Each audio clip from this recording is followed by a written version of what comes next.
BD news 21। যে লড়াই সেখান থেকেই আমরা পৃথিবীর যদি রাজনৈতিক ইতিহাস দেখি আসলে যে কোনো অধিকার আমাদেরকে আদায় করে নিতে হয় সবসময় আন্দোলন সংগ্রামের মধ্য দিয়ে। নারীদের ক্ষেত্রেও তাদের ভোটাধিকার, তাদের অর্থনৈতিক অধিকার এবং বিভিন্ন সামাজিক ইস্যুতে সামাজিক যে অধিকারগুলো তারা বিভিন্ন সময় বিভিন্ন দেশে তাদেরকে সেই লড়াই সংগ্রাম করতে হয়েছে। এবং নারীদের আলাদা সংগ্রামের বাইরেও যখন যে কোনো জাতীয় সংগ্রামেও আমরা নারীদের কিন্তু সেই অংশগ্রহণ, সেই ভূমিকা সবসময় দেখেছি। বাংলাদেশের ইতিহাসেও আমরা সেটা দেখেছি। সেটা শুধু সাম্প্রতিক জুলাই গণ অভ্যুত্থান নয়, আমরা এর আগে যতগুলা বাংলাদেশে গণ আন্দোলন হয়েছে এবং বাংলাদেশের মুক্তিযুদ্ধ সংগ্রাম যেটা 1971 সালেও, সেখানেও নারীদের ব্যাপক অংশগ্রহণ এবং ভূমিকা ছিল। আবার অন্যদিকে সেই সংগ্রামগুলোতে সহিংসতার প্রধান লক্ষ্যবস্তু করা হয় সবসময় নারীদেরকে। আমরা 71 সালে জানি, আমরা জুলাই গণ অভ্যুত্থানেও দেখেছিলাম যে আমাদের 15ই জুলাই আন্দোলনটা যেখান থেকে স্পার্ক করলো, সেই মূল ঘটনাটাই ছিল যে নারীদের উপরে বা আমাদের ছাত্রীদের উপরে যে হামলাটা 15ই জুলাই ঢাকা বিশ্ববিদ্যালয় এলাকায় হলো, এবং নারীদেরকে, আমাদের মেয়েদের বা ছাত্রীদেরকে টার্গেট করা হলো। কারণ এই কোটা আন্দোলনের অগ্রভাগে আমাদের বোনেরা ছিল, ঢাকা বিশ্ববিদ্যালয় সহ ঢাকা শহরের বিভিন্ন শিক্ষা প্রতিষ্ঠানের মেয়েরা সেই সময় রাজপথে নেমে এসেছে। ফলে এই আন্দোলনটা একটা বৈধতা, একটা নেতৃত্বের জায়গায় নারীরা চলে এসছে, এবং এই কারণে নারীদের প্রতি বা ছাত্রীদের প্রতি সেই ক্ষোভটা আমরা সেই সময় ফ্যাসিস্ট বাহিনী কর্তৃক দেখেছিলাম। এ কারণে নারীদেরকে তারা আক্রমণের প্রধান লক্ষ্যবস্তু করেছিল। এবং আন্দোলনের যে পরবর্তী অধ্যায়গুলোতেও আমরা সেই সময় আমাদের বোনেরা, আমাদের কয়েকজন বোন শহীদ হয়েছে এই গণ অভ্যুত্থানে, আমরা তাদেরকে স্মরণ করছি আজকে নারী দিবসে। জুলাই গণ অভ্যুত্থান পরবর্তী সময় একটা প্রশ্ন সবচেয়ে বেশি শুনতে হয়েছে বিভিন্ন জায়গায়, যে আসলে জুলাইয়ের নারীরা কোথায়, এবং জুলাইয়ের নারীরা যেই ব্যাপকভাবে আন্দোলনে ছিল সেই একইভাবে একই হারে তারা আসলে রাজনীতির মাঠে পরবর্তীতে আসলে ছিল না কেন, এবং এর দায় আসলে আন্দোলনের নেতৃত্ব হিসেবে আমাদের কতটুকু, আমাদের সামাজিক প্রেক্ষাপট, রাজনৈতিক প্রেক্ষাপটের আসলে কতটুকু, এটা অনেক আলোচনা হয়েছে আমরা জানি। তো জুলাই গণ অভ্যুত্থান পরবর্তী সময়ে আমরা এটা বাস্তবতা এটাই যে আমরা আসলে আমাদের যেই বোনেরা, যেই সকল মেয়েরা রাজপথে নেমে এসেছিল, তাদেরকে রাজনীতিতে সবাই অংশগ্রহণ করেনি। ম্যাক্সিমামই আমরা তাদেরকে হারিয়ে গিয়েছে, তাদের কণ্ঠস্বর অথবা তাদের বক্তব্য। কিন্তু আমরা যখন সারা দেশে বিভিন্ন জায়গায় যাচ্ছি, জুলাই পদযাত্রায় গিয়েছি, তখন কিন্তু আন্দোলনকারী সে সকল বোনদের সাথে আমাদের দেখা সাক্ষাৎ হয়েছে, কথা হয়েছে, এবং তাদের ভিতর কিন্তু আমরা সেই পরিবর্তনের আকাঙ্ক্ষা বা নিজেদের ভোকাল হয়ে ওঠার সেই ইচ্ছা আছে, কিন্তু তাদের নানান পারিপার্শ্বিক বাস্তবতার কারণে তারা এটা পারেনি। এবং এখানে আমাদের দলেরও নারী সদস্য ওনারা আছেন, এছাড়া নাফসিন আছে, জুমা আছে, ওনাদের অভিজ্ঞতাও ওনারা শেয়ার করেছেন। জুলাই পরবর্তী সময়ে এই জিনিসটা অনেক বেশি, এটা আগের থেকেই ছিল, কিন্তু নারীদের প্রতি অনলাইনে যে সাইবার বুলিং এবং নারীদেরকে টার্গেট করে এমন একটা পরিস্থিতি তৈরি করা হয় যে মানসিকভাবে তারা বিপর্যস্ত হয়ে যায়।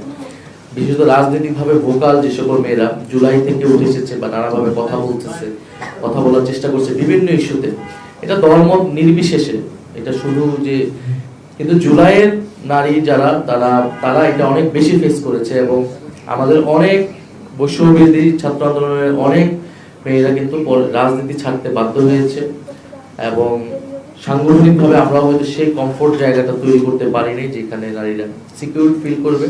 কারণ সামাজিক সাইবার স্পেসটা এত বেশি বিষাক্ত হয়ে গিয়েছিল বিভিন্ন সময়। এমনকি আমাদের একজন এনসিপির ঢাকা মহানগরের ধানমন্ডি থানার একজন নারী কর্মী, তিনি আত্মহত্যা করেছিলেন ইলেকশনের আগে, যে তাকে রুমি নাম, তাকে এমনভাবে সাইবার বুলিং করা হয়েছিল ধানমন্ডি 32 নম্বর একটা ঘটনা নিয়ে, যে আরো হয়তো তার জীবনে অনেক ঘটনা থাকতে পারে, কিন্তু এই ঘটনা তাকে এত বেশি প্রভাব বিস্তার করেছিল যে তাকে সুইসাইড করতে হয়েছিল। ফলে সারা দেশে, ঢাকা শহরেই আমরা এই চাপ বা আমাদের বোনেরা এটা ফেস করেছে। আর ঢাকার বাইরের অবস্থা কিন্তু আরো আরো খারাপ ছিল, মানে সেই জায়গায় তবে আমরা মনে করি যে, এবং আমরা দেখেছি যে সারা দেশে নারীরা কিন্তু এখনো আসলে দেশের পরিবর্তন, সংস্কার, নিজেদের অধিকার, তারা সেই সচেতনতা তৈরি হয়েছে ব্যাপকভাবে। এবং এবারে নির্বাচনেও আমরা মনে করি যে বিশেষত আমাদের যেই আমরা যে জোটে ছিলাম 11 দলের পক্ষে কিন্তু আমাদের নারীরা ব্যাপকভাবে কাজ করেছে। সারা দেশের নির্বাচনে নারীরাই মানে নির্বাচনের পরিস্থিতি অনেকখানি পাল্টে দিয়েছে। এটা আমরা অনেক বেশি এটা দ্বারা উপকৃত হয়েছি। তাহলে আন্তর্জাতিক এই যে নারী দিবস, এবং নারী দিবসে আমরা আমাদের দলগত জায়গা থেকে যে জাতীয় নারী শক্তি, সেটার একটা উদ্যোগ আমরা নিয়েছি। আজকে আমরা সেই উদ্যোগটা শুরু করতে যাচ্ছি। হয়তো এটা আমরা এই উদ্যোগটা সারা দেশে বা সাংগঠনিক বিস্তার ছড়িয়ে দেবার চেষ্টা করব। জাতীয় নারী শক্তি তারা এনসিপির সাথে সহযোগী হিসেবে থাকবে, কিন্তু তারা হয়তো নারীদের বিষয়টা নিয়ে কাজ করবে, তাদের মতো স্বাধীনভাবে তারা কাজ করবেন। জাতীয় নারী শক্তি নারীদের যে বৈষম্যহীন আমরা সমাজ প্রতিষ্ঠা করতে চেয়েছি জুলাই গণ অভ্যুত্থানের মধ্য দিয়ে, এবং জুলাই গণ অভ্যুত্থানের প্রশ্নটাই ছিল কিন্তু মর্যাদার প্রশ্ন। কারণ এখানে যে নুসরাত বললেন যে নারীদের কোটা ছিল, কিন্তু সেটা সত্ত্বেও নারীরা রাজপথে বা এই দাবিতে, কোটা সংস্কার দাবিতে নেমেছে কেন? কারণ তারা মনে করেছে যে তাদের মেধা, যোগ্যতা এবং সমান নাগরিকত্বের বিষয়টাকে তারা প্রাধান্য রেখে তারা এই আন্দোলনের সমর্থন দিয়েছে এবং নেমে এসেছে। ফলে প্রধান প্রশ্নটা ছিল মর্যাদার জায়গা থেকে যদি সমাজে বৈষম্য থাকে, সে মর্যাদার জায়গাটা নিশ্চিত হয় না। মর্যাদা এবং একটা যে বৈষম্যহীন সমাজ এবং নারী অধিকার এবং ক্ষমতায়ন, নিরাপত্তা ইত্যাদি ইস্যুতে আমাদের এই জাতীয় নারী শক্তি কাজ করবে, আমরা সেই প্রত্যাশা রাখতে চাই। আমাদের প্রথম দিকে চিন্তা ছিল হয়তো আমরা আলাদা করে নারী সংগঠন যেটা সব দলে আছে সেইভাবে আমরা আগাবো কিনা, বা আমরা সেরকম চিন্তা ছিল না। আমাদের চিন্তা ছিল যে আমরা যে মূল দল সেখান থেকেই এই বিষয়টাকে অ্যাড্রেস করব। কিন্তু আমাদের 1 বছরের অভিজ্ঞতায় মনে হলো যে আমাদের আলাদা একটা ধারা রাখা দরকার। নারীদের, শুধু যারা নারীদেরকে ফোকাস করে, নারীর ইস্যুগুলোকে ফোকাস করে কথা বলবে। কারণ রাজনৈতিক দলের জায়গা থেকে সবসময় হয়তো এই জায়গাটাকে নিশ্চিত করা যায় না, বা নারীদের দলের অভ্যন্তরে নারীদের অনেকগুলো বিষয় থাকে, সেই নারীদের কমফোর্টের বিষয় থাকে, নিরাপত্তার বিষয় থাকে রাজনৈতিকভাবে এবং বাহ্যিকভাবেও। এই জায়গাটায় আমাদের একটা উপলব্ধি হয়েছে যে আলাদা নারী সংগঠন এটা প্রয়োজন, যারা নারী ইস্যুতে কথা বলবে, পাশাপাশি দলীয় আদর্শ লক্ষ্যের জায়গাতেও কাজ করবে। তো সেই জায়গা থেকে আমাদের আজকে নারী শক্তির আমাদের এই চিন্তাটা, এবং আমাদের লক্ষ্য থাকবে যে, বা আমাদের নারী শক্তির প্রতি আমাদের প্রত্যাশা থাকবে যে এই যে বিশেষত যে চলমান বর্তমান এখন যে সহিংসতাগুলো চলছে, এই সহিংসতার একটা অংশ হচ্ছে রাজনৈতিক, আর একটা অংশ আমাদের সামাজিকভাবে এই সহিংসতাগুলো সবসময় চলে। কিন্তু রাজনৈতিক যে কোনো নির্বাচনের পরে এই জিনিসগুলো বেড়ে যায়। আমরা সরকারের প্রতি আহ্বান জানাবো দৃঢ়ভাবে, কঠোরভাবে এটা বন্ধ করার জন্য এবং আইনি ব্যবস্থা নেওয়ার জন্য। কারণ বিচারহীনতার সংস্কৃতি থেকেই সমাজে এই জিনিসগুলো বাড়তে থাকে। আমরা হাতিয়ার ঘটনা দেখেছি, আরো বিভিন্ন জায়গায় দেখেছি, এবং যে কোনো পাওয়ার শিফটিং এর সাথে সাথেই নারীদের প্রতি সহিংসতাটা হঠাৎ করেই সমাজে বেড়ে যায়। এইটা নিজের দলকেও নিয়ন্ত্রণ করতে হবে, এবং দল মত যেই হোক না কেন, অপরাধী যেই হোক না কেন, তাকে বিচারের আওতায় আনতে হবে। সরকারের প্রতি সেই আহ্বান আমাদের থাকবে। এছাড়া নির্বাচনের আগে আমরা অনেক কমিটমেন্ট করেছি। এখানে জুলাই সনদের কথা হলো, আবার নির্বাচনের আগে আমরা ইস্তেহার আমরা দিয়েছি, প্রত্যেকটা দল দিয়েছে।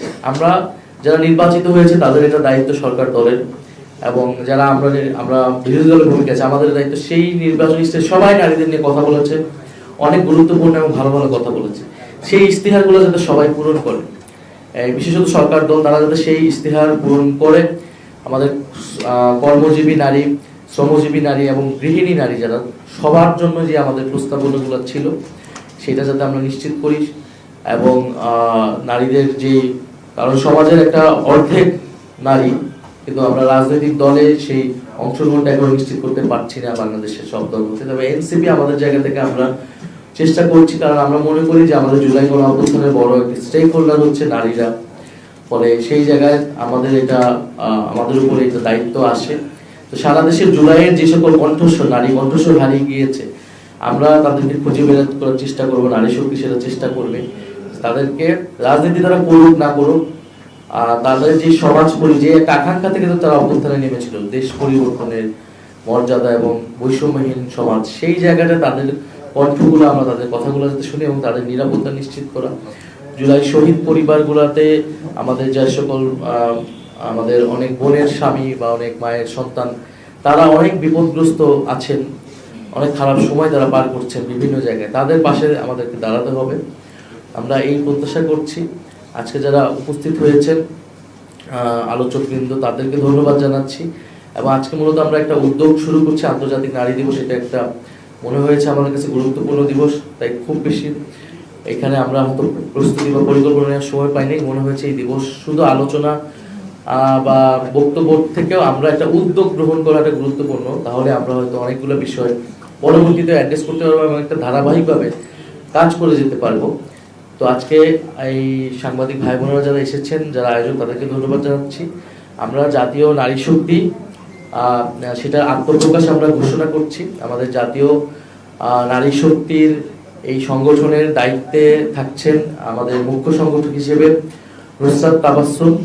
উনি জুলাই গণ অভ্যুত্থানের অন্যতম ফেস, আমাদের যিনি সবাই নির্যাতিত হয়েছিলেন গণ অভ্যুত্থানের জন্য পক্ষে অংশগ্রহণ করার জন্য, এবং পরবর্তীতে জাতীয় নাগরিক পার্টিতে গুরুত্বপূর্ণ ভূমিকা রেখে এসেছেন। আমাদের সদস্য সচিব হিসেবে দায়িত্ব পালন করবেন এই নারী শক্তির মাহমুদা আলম মিতু, ডাক্তার মাহমুদা আলম মিতু। উনি আজকে অসুস্থ থাকায়, ওনার একটা অপারেশন হয়েছে, অসুস্থ থাকে আজকে উপস্থিত হতে পারেনি। উনিও জুলাই গণ অভ্যুত্থানে ডাক্তার কমিউনিটি থেকে অংশগ্রহণ করেছিলেন, পরবর্তীতে পার্টিতেও গুরুত্বপূর্ণ ভূমিকা রেখেছেন। এবং ওনার বিরুদ্ধে প্রচুর সাইবার বুলিং হয়েছে নানা ধরনের মত প্রকাশের কারণে। আমাদের জাতীয় নারী শক্তির আহ্বায়ক হিসেবে দায়িত্ব পালন করবেন মনিরা শারমিন। উনি জাতীয় নাগরিক পার্টির যুগ্ম আহ্বায়ক, আমাদের সংস্কার কমিশনে উনি কাজ করেছেন।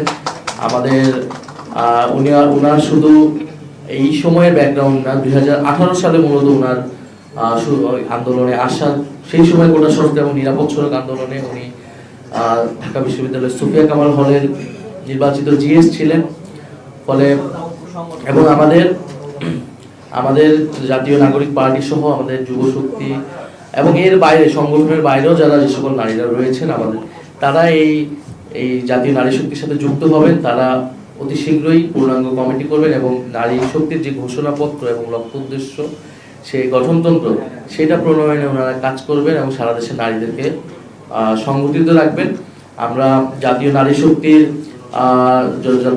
জন্য শুভেচ্ছা রাখছি। জাতীয় নারী শক্তি যাতে বাংলাদেশে নারীদের পক্ষে একটা শক্ত অবস্থান, শক্ত লড়াই তৈরি করতে এবং নারীদের বিশেষত কারেন্ট ইস্যুগুলো যেগুলো, যে সাইবার বুলিং এবং নারীর প্রতি যে সহিংসতা, এটার প্রতিরোধে তারা যাতে একটা দৃঢ় অবস্থান রাখতে পারে। আমাদের মা বোনরা যারা জুলাই গণ অভ্যুত্থান এই নির্বাচনে অংশগ্রহণ করেছিল, তাদের পাশে দাঁড়ানো, তাদের পক্ষে কথা বলা, তাদের নিরাপত্তা নিশ্চিত করা, এটা আমাদের প্রত্যেকেরই দায়িত্ব। আজকে আবারও আন্তর্জাতিক নারী দিবস উপলক্ষে সবাইকে শুভেচ্ছা জানাচ্ছি এবং এখানে উপস্থিত হওয়ার জন্য ধন্যবাদ জানাচ্ছি।